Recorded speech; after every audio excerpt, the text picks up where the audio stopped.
to say, hey, we're excited for fall camp. I know that's a common phrase for us. For us, it's really training camp. We're excited to begin the process of training for everything that's going to present itself this season. You know, we got a strong football team. We got a great staff. The biggest challenge for us is now to put it all together and become an us unit, become the 2019 Mountaineers. And that's really what we're focused on for the next 3 weeks. We'll spend 3 weeks in training camp, and then that last week we'll turn our attention to our first opponent. Just a couple of roster updates and things I want to address. First, we've lost a couple of guys to medical conditions that will prevent them from continuing to play football, but they still will be in school and continue to get a degree. Nate Haskins and Luke Burnett have now been officially medically disqualified, but they are still a part of this university, a part of our football team, and we're excited about them getting a degree from this great university. Second, Chris Willis suffered a non-contact lower leg injury. He will miss the entirety of the season. It was an unfortunate injury, but it is something that's already been addressed, and he's already on the mend. And so we're sad for Chris and look forward to getting him back as soon as possible. AJ Beach is no longer on our football team. And then lastly, Corey Sutton. We're still waiting for the judicial process and student conduct to play out. Once those two things have played out, then I'll be able to make a decision based on the evidence or information that we have at that time. And then as soon as I make that information, I'll make an announcement regarding that situation. So with that, I'll open it up for questions. Perfect. Thank you all for being here. What's the standard practice of like the report day? What's the team schedule, and what are you guys trying to do with them this first day of getting? Well, report day is exactly that. It's about clearing the clutter. They've started this morning. We started with media training, social media training, how to handle being in the spotlight. We'll do, you'll come in, check with your coaches, check with your equipment, get all that stuff situated, follow up with academics, follow up with the schedule for the next 19 days and exactly what we're doing every single day. And then we'll have a team meeting tonight, just set the tone for the year, and then tomorrow we'll get started on football. It's not football, it's all just making sure housing's right, living's right, we know where everybody's going to be, we know where food's going to be served, all that good stuff. It's the logistical day. You touched on this in your opening comment, but in looking at the media guide, you have looking at the coaches' resumes and all that. You got first year this, first year that, first year that, first year. Talk about the challenge that you face in bringing all these first year people coming together from different backgrounds and so forth. Yeah, I mean that's the challenge of becoming us.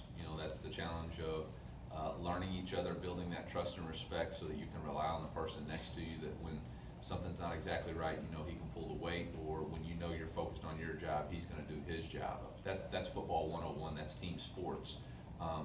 We do have a lot of returning starters, but as I've said before, they're not returning starters in our system, so we have to get those guys caught up to what we're asking them to do within our schemes. And as coaches, we have to make sure that our schemes are simple enough that those guys can play fast and play to their strengths, which is the returning starter and ability that they've shown on the field already. So it's a unique task, it's a challenging task.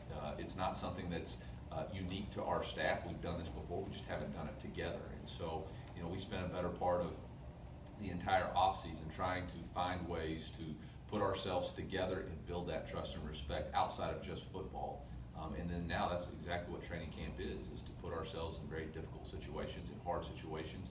Nothing builds team chemistry and trust and respect other than adverse situations. And we're going to put those guys in those situations. We're going to put ourselves in those situations, see how we respond, and learn about each other.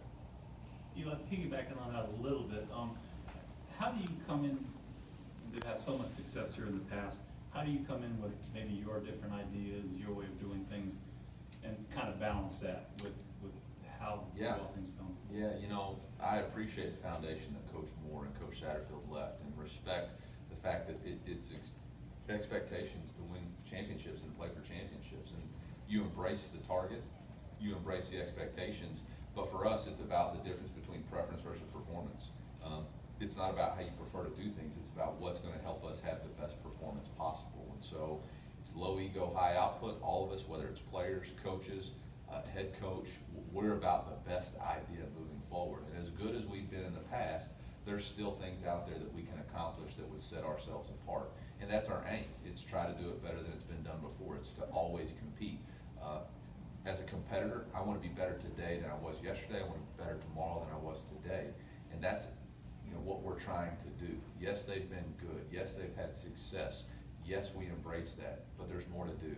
And if we're satisfied with that, then that's not what we're about. We're about taking this thing and continuing to build and move forward. Coach, you had spring workouts.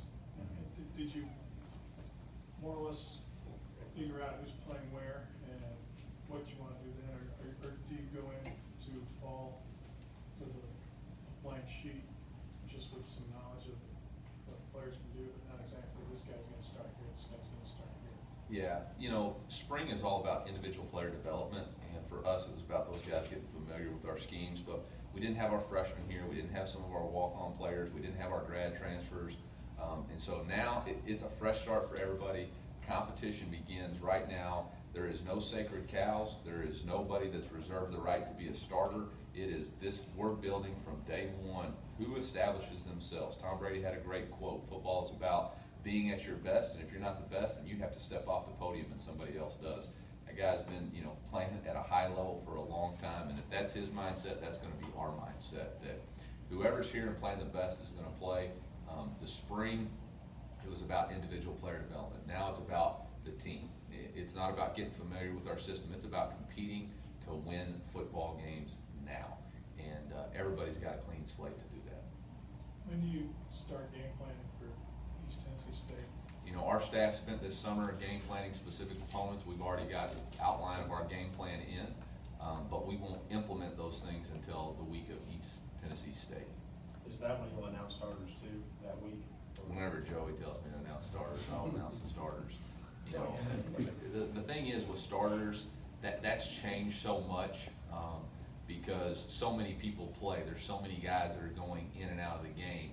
You know, you may announce a starter out of 11 personnel set, but the first play of the game, you may be in 20 personnel, or you may be in 12 personnel, you may be in 13 personnel. So, you know, the depth chart and all that stuff, you know, that's kind of fluid. But whenever Joey tells me I got to release a depth chart with starters, we'll be sure and get that to y'all, so you know. Do you progress to the heavy stuff, like maybe going thud or whatever, first couple days, or helmets only, or? Well, there's NCAA rules that mandate, based on player safety, how we have to approach the acclimatization of contact, tackling, and all those things. So we'll fall in line with the protocols that the NCAA has set, and we're very much about making sure that our guys are smart, and we talk about there's a difference between tough and dumb tough. We try to stay on the side of just being tough. Coach, you mentioned you had a chance to look at a little bit of the film of ETSU. Can you tell me some of the things that you saw? Yeah, I mean, yeah, we saw a good football team that made the playoffs last year. That's going to be a very quality opponent. It's a renewal of a rivalry that's, you know, right up the road. So I expect this is going to be a rocking place, and we're going to have to bring our best stuff to that game. So I know they've got some really good players. That was kind of a compartmentalized thing that we did. So that was about a week and a half ago. My mindset has really transitioned to fall camp and trying to put our guys in 2-minute scenarios, into game scenarios, 4-minute scenarios, in the middle 8, backed up, third downs, red zone. So I'm going to get that stuff focused in, figure out exactly what we're going to be good at, and then revisit where we're at with East Tennessee State. But I do know they're a quality opponent. Made the playoffs last year. It's got a great coaching staff. It's got some really good players. It's going to be a significant challenge for this football team. How much have you studied the Sun Belt? Well, I'll say this. you know, I'm familiar with some of the teams from my past, and I've seen enough of their games, our staff has seen enough of their games that we have a general idea of the schemes that we're gonna face every week in the Sun Belt. What kind of changes are you making, on either side of the ball, systemic schemes, whatever? Well, we're making it ours. You know, I think that's the biggest thing. It's not about what they did last year or what we bring in. It's about what our system is. You know, and defensively, we're gonna be multiple based. Offensively, we're gonna be a pro tempo style offense, which is what we've done. But when we get into the nuts and bolts of it, hey, they called it this last year, okay, then we'll just call it that. It's easier for me to learn than what they did. So there'll be some changes, there'll be some cosmetic changes. You're gonna see us line up in empty, you're gonna see us line up under center, some things that maybe they haven't done here in the past. You're gonna see some things that look the exact same. Lining up in the pistol alignment, running the outside zone. I mean, that's not gonna change. That's something we did at NC State, something Coach Clark's really good at, so you know, that stuff won't change. Whatever we can do to help us win football games is what we're gonna do. Did you like where you were at the end of spring? Did you like the progress? I mean, as coaches, you're never satisfied with where you're at, and you always want them to be further along. What I am satisfied with, what I am excited about is the work that we were able to do this summer. The NCAA allows you to have some time with your players, and I was excited about what we were able to accomplish and the progress we were able to make within our schemes this summer. You mentioned grad transfers, and this year, I think this Pops year's is new. calling somebody up here. I don't know if they- Pops is calling. He calls at the worst time. Oh. Do Always. you want me to answer? Go ahead. The transfer portal is fairly new to NC2A. Has that impacted what you guys do in terms of recruiting or player discovery? Yeah, absolutely it does. But- Yeah, absolutely it does. It gives you another avenue to try to supplement your team's needs immediately. It gives you another avenue to find players that can play for your team. And so it's a new wave of college football, and we all have to adapt to it. And absolutely for us, it was a big help. You know, for me personally, I've benefited greatly from grad transfers. I've benefited greatly from transfers in general. I mean, Ryan Finley was a grad transfer from Boise State, and it was a great situation for him. It's a great situation for us at NC State. And so I've seen it work out for a positive. There was also a young man named Joe Selfo, left South Alabama, came to NC State in 2016, started for us every game, was a tremendous player for us. So I've seen that work and familiar with it. And so, you know, as this becomes more of a norm in college football, you have to adapt. I mean, that's the name of the game. Whether you're a player or a coach, you got to adapt to the new rules, and instead of complain about it, figure out how to make it work best for you and go with it. Coach, you talked about the rivalry with ETSU, which has been lopsided, of course, on Appalachian State side. Will you talk to the team at some point when you get closer to the game about that rivalry? Absolutely. I mean, it's the biggest game on our schedule because it's the first game on our schedule. And there is zero chance that we don't use every single thing in our power to make sure our focus is 100% on that football program in that game. So we will definitely embrace the rivalry. We'll embrace every component of that football game, and it's going to be a tremendous challenge. Eli, the two O-linemen you mentioned that aren't on the team anymore, they were guys that, you know, either provided some depth last year or guys that the previous staff was really excited about providing depth. Yeah. And how do you feel about the depth of the O-line right now that you're working without those guys? Well, first off, you know, I never like to see football end for young men, especially from an injury standpoint. And so for Nate and Luke and for their families, I was disappointed from a football perspective, but I am excited that they still get an opportunity to get a great degree from great university. You know, as an overall unit, that's why we needed to bring in Joey, and why we're excited about adding him as a grad transfer, because we did lose some depth at tackle and needed to bring some in. I do feel like we signed a strong offensive line class, and feel like those guys have the ability to come in, and we'll see what they can do. You know, ideally, you would love to have 15 players that you could play, but whether you're in the NFL or in college football or high school football, you never have enough offensive linemen, and you're never comfortable with the number you have. So that's just part of the game, and that's why Coach Clark is. He's an outstanding football coach, and we trust that he'll get those guys ready to play.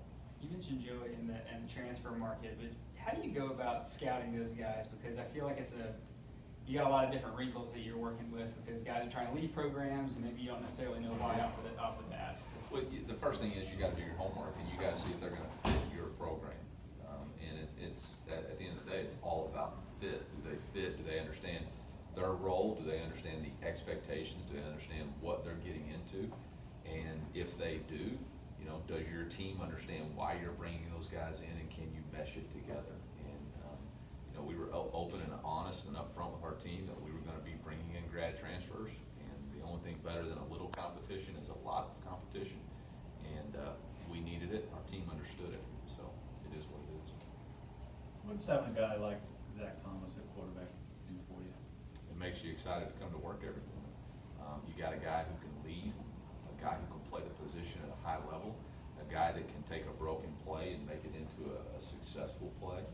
And so, and you got a guy, besides his ability, you got a guy who's hungry, who's trying to get better, who's not satisfied with where he's been, who carries the right kind of chip on his shoulder. Hey, Coach, how you doing? Good. I'm doing great.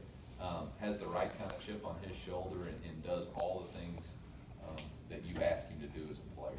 He's embraced the change. That was somebody that when I first got the job, I was worried about. Anytime you have somebody who's been successful and then you got change, do they feel sorry for themselves? Do they go, why? Or no, he embraced it. He was the first person to text me and ask when he could get a playbook, how can he learn it?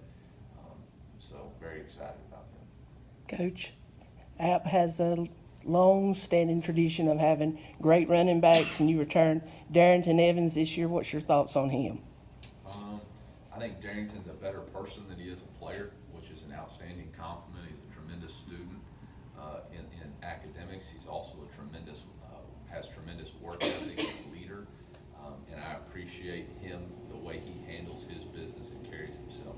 From a player, he's such a unique talent because not only does he have great vision and speed, he's got the ability to motion out, catch the ball in the perimeter, use him in wide receiver. It reminds me of a lot of people I've had in the past, similar to Jeremy McNichols and or Nyheim Hines, and a little bit similar to Jalen Samuels in the fact that he can run and be motioned out and used as a weapon. So excited. The biggest challenge for us is how can we use him effectively within our offense in multiple ways, and how many touches we can get him, whether it's on special teams or whether it's on the offensive side of the ball.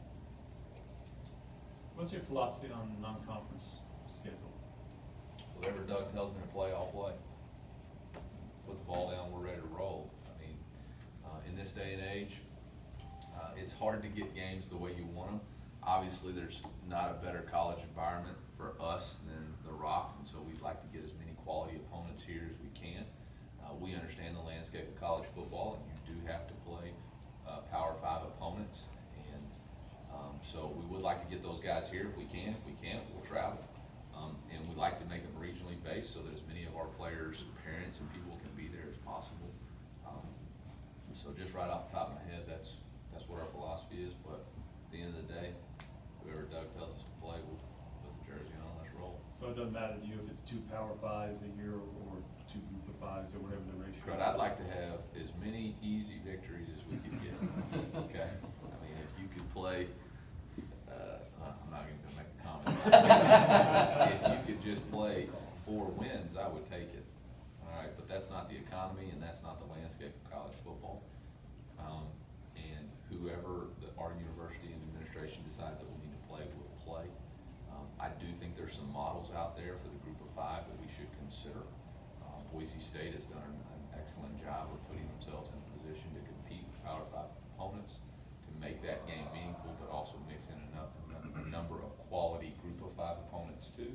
And so, moving forward, I would like to see that intermix, but scheduling is done so far out in the future now. I mean, I saw somebody schedule a 28 and 30 game. I mean, who knows what college football is going to look like in 28 and 30, so I don't know how I think we're scheduled out all the way through 2024, so don't have much say in it now. Especially with your uncertainty with regard to Corey Sutton, could you speak to the depth that you have at wide receiver? We're excited about adding Keyshawn. Thomas Hennigan's been a great player for a long time here. Jalen Virgil's a young man that we're excited to see come along, and he had a really good spring for us. Malik, excellent with the ball in his hands. And we've got some young guys who, you know, Jake Henry's had an outstanding summer. We've got some young guys who we think can help us and you know that they have an opportunity. In my past, I've liked to throw the football to all ACC wide receivers last year, 2,000-yard receivers, had a 1,000-yard receiver for a long time. So, you know, they know that the opportunity's there if they're willing to go get it. And we're excited about that room with Corey in it. Well, back to Darrington for a second. You're talking about him, you're mentioning guys that went on to play in the NFL, just really talented, he's all Sun Belt. But it seems like there's so much excitement about one of his backups with Cam Peoples. And I just wonder if you ever seen that before, just kind of in some of your previous stops, where you have this very talented guy, but it seems like there's so much excitement about a guy that's right behind him. Yeah, I mean, at Boise State, we had Jay Ajayi and Jeremy McNichols. At NC State, we had Naheem Hines and Jalen Samuels. The fact is, the ball carrier gets hit every single play. And so you got to have enough guys that you can rotate in and keep fresh, and nothing's tougher on a defense than a fresh back being in the game. And so as long as those guys embrace a selfless attitude and it's about the team, and when it's my opportunity, I'll do the very best I can, but when I'm not at full speed, there's other guys who can carry the load. And I'm just going to tell you, I mean, Marcus Williams Jr. is a stinking good running back, and Daedric Harrington's really good. So that room is deep, and it's probably the strength of our football team, provided we stay healthy there. So as excited as we are about Darrington, there's an excitement about that room in general, and is again why we need to be finding ways to use Darrington at other positions so that we can take advantage of the strength of our team. So there's a lot of defensive linemen that got playing time last year. Do you feel like they're a little maybe better set up to kind of overcome losing Chris Willis for a whole season? Yeah, I mean, you know, the thing about Chris was he's an excellent player, but he was an excellent leader. A guy who had the pulse of that locker room, and you're never going to be able just to walk in and replace that leadership. And so, you know, that's something that will be missed. But again, the thing about Chris is such a team first guy. He's been here. He'll be involved. I'm sure he'll be at games providing energy, and it's always hard to replace a player. But the thing about football is it keeps going. You know, we're going to tee it up August 31st, no matter what happens, you know, throughout fall camp. And so as a player, you have to understand that, and the next person has to step up. And it's an opportunity for somebody else to show their ability. Hey, Zach, hey, Noah, y'all doing good? Good. What was Chris's injury again? I'm sorry. And A lower leg injury, How? non-contact. Eli, since you got more time to spend with the guys, just since you were hired, has there been a guy that's kind of surprised you or, you know, stood out to you just personality-wise, now that you've gotten the chance to know this team a little bit more? You know, I really like Keem Davis, just as a person. He loves Appalachian State. He loves football. And he's not doing it the easy way. There's a lot of things that he has to face and battle every day, but he loves the game and he loves playing for this football team. And getting to know him and just some of the things that he has going on in his personal life, my level of respect really grew for him. Vic Johnson's another young man who, when you get to know him, his passion for the game, his grateful attitude and heart for every single thing that he has, you're just like, wow, what a great young man. Noah Hanna, I mean, obviously, he's got the nickname the mayor for a reason. He's got an infectious personality, and you know, it's a guy that you can just talk with about anything. Josh Thomas, an incredible leader, a guy who embodies what it means to be a Mountaineer. I mean, I think the list could go on. Suba, Elijah Suba, is a guy who understands that he's chasing two dreams, a life with football and a life after football, and works really hard throughout the summer and is trying to cultivate relationships with people outside of football, so that when this thing ends for him, he can try to get an internship or a business that he wants to start. So, I mean, those are just a few. Demetrius Taylor came over to my house for the 4th of July, and hung out with my family, and him and my youngest daughter, Ella, he was trying to tell Ella to put, we had strawberry shortcake, and hey, eat the ice cream with the strawberries, and she was looking at him like he's crazy. So, just seeing those relationships, being able to be around those guys has been a lot of fun. And, I could probably go on and on, but I'm sure there's other people like Troy with questions back there. Big C hadn't asked a question. We have time for one or two more. Big C didn't ask. Last year had a new redshirt rule and so forth, and Yeah. and what decisions did we end up making with regard to redshirting from last year, and how does that impact this year? Again, that goes back to kind of the transfer portal and coaches understanding the new waves of the game and using those rules to benefit your roster and your team as much as possible. For us, we're a unique squad where we do have depth, but it's a junior-laden depth. We only have 13 seniors, and so we've got to get those freshmen reps early and see who can contribute and see who can help our football team. And so, we're not deciding that anybody is redshirting right now. Right now, like I said earlier, it's open competition at every single position. And so we're making no decisions on redshirts. Whoever the top depth chart people are that are going to play in the game, we'll make sure those guys get reps. And whether it's a freshman, sophomore, junior, redshirt, senior, walk-on, it does not matter. We're to the point where we need to win. And so whoever can help us do that, will do that. You mentioned, creating those relationships and getting to know those guys, and I mean, it sounds like kind of something you cherish a bit, just because you really don't get the first season, I guess. Yeah. I mean, is that correct in taking that away from what you just said, that like you're really kind of cherishing this? Well, you're asking me really a question about why I coach football. And I understand the job is to win and lose football games. I get that. And I understand that I'm going to be evaluated on that by you and my bosses. But that's never how I'm going to evaluate myself at my job. I'm going to evaluate myself on my job, on how I interacted, how I influenced, how I encouraged these young men to become better people. How did I influence them to be a better husband, father? And that's a cliche thing in college football, but for me, that's who I am, and that's what I want to be. I was a high school football coach who had no intention of ever getting at this level. But the minds of men plan the ways the Lord directs their steps, and I've gotten this opportunity. And I'm not going to change who I am, because when I was a 7th grade football coach, when I was a high school football coach, what I loved the most was lunchtime, so that I could go see these kids and help them. And what I cherish the most is going out and playing the quarterback masters or doing things with these guys, because at the end of the day, wins and losses are going to come and go. But these relationships, these influences, these things that I get to do right now because of this platform, that's what I'm going to be judged on. And that's what I'm ultimately going to lay my head on my pillow at night and say, Eli, you did what you could, that these men could become better men, that you gave them every opportunity to be the very best that they could be. And if I do that, the results will take care of themselves. That was a good one. Guys, good question. Any last questions? All right, Big C.